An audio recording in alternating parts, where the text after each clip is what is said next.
ગીર સોમનાથ જિલ્લામાં આંતરરાષ્ટ્રીય મહિલા દિવસની ઉજવણી કરાઈ છે। ગીર સોમનાથ જિલ્લામાં આજે આંતરરાષ્ટ્રીય મહિલા દિવસની ઉજવણી right justice for all women and ગર્લ્સની થીમ પર સોમનાથ મંદિર પાસે આવેલા રામ મંદિર ઓડિટોરિયમ હોલ ખાતે કરવામાં આવી હતી। કલેક્ટર એન.વી. ઉપાધ્યાયે આ અવસરે જણાવ્યું છે કે મહિલાઓ પોતાના ક્ષેત્રમાં સ્વાભિમાનને ઉન્નત રાખી આગળ આવે અને સમાજમાં અગ્રેસર બને તે જરૂરી છે।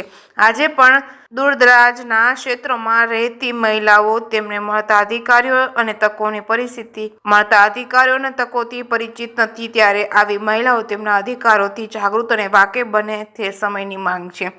મહિલાઓ આજે સમાજના તમામ ક્ષેત્રોમાં આગળ આવી છે, છતાં આવી મહિલાઓને પોતાનો હક ન મળતો હોય તો કયા કાયદાનો ઉપયોગ કરી શકાય, તે ઉપરાંત પોતાના સ્વાભિમાનને ઠેસ પહોંચતી હોય તો કાયદાનું શરણ કેવી રીતે લઈ શકાય તે વિશે જાગૃતિ ફેલાવતા સેમિનાર વર્ષ દરમિયાન ચાલતા રહેવા જોઈએ। તેમણે વધુમાં જણાવ્યું, જિલ્લા બાળ સંરક્ષણ આરોગ્યના સભ્ય અમૃતા અખિયાએ એક સમયે ભારતની મહિલાઓ ઘરનો ઉંબરો ઓળંગતી ન હતી, અંધશ્રદ્ધા, કુરિવાજો વચ્ચેને પરંપરાગત રૂઢિઓને ઉવેખીને બહાર નીકળતી ન હતી તેવા સમયે પણ રાણી લક્ષ્મીબાઈ, અહિલ્યાબાઈ સ્ત્રી સશક્તિકરણનો આગવો પંથ કંડાર્યો હતો, તેમાંથી પ્રેરણા લેવી જોઈએ તેમણે જણાવ્યું હતું। જે કે સિંહ ગુજરાતી સાથે મહેશ વાજા, સોમનાથ।